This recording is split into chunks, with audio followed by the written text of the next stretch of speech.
reality is men and women are different in some ways that can be confusing and frustrating. And even though the early days of dating are an exciting phase where you're eager to impress each other without even knowing, certain things you say can make her cringe.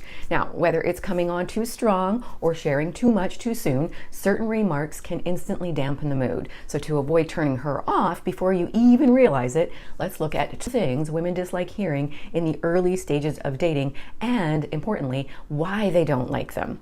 Let's split the bill. Ooh, ouch, I know. Okay, while fairness is great, according to polls of US college campuses, arguably the home of the highest percentage of female feminists, 87% of women see this statement as a sign you're not interested, or don't think she's worth it, or simply don't want to invest. And I agree, it's hypocritical, anti-equality, but it is reality. Unless you're in a very progressive country, in the early stages, going Dutch can send mixed signals, especially if it's a recurring theme. It can come across as you treating the date like a casual business meeting rather than a budding romance. Solution coming up shortly.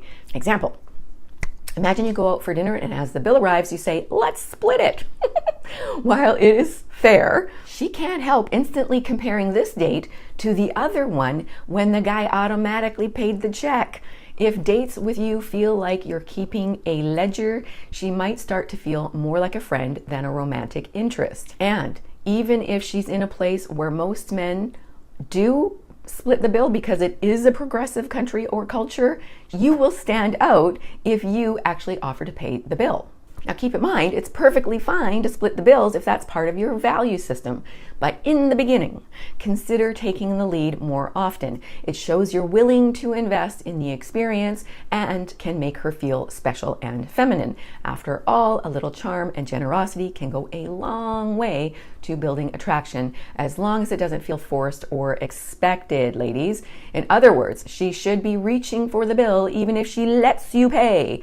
To get around the cost of dating, go for cheap non-dates that are maybe a coffee and a walk, which is perfectly acceptable as a first meetup. It offers less cost and less pressure for both of you. Unless you're under 25 to 30 years old, you don't want to hear this line from her either, because it likely means she's already friend-zoned you. If she insists on paying for herself on a first date, either she's a hardcore feminist, she doesn't want to owe you anything, or she feels bad for rejecting you. Or it's a test.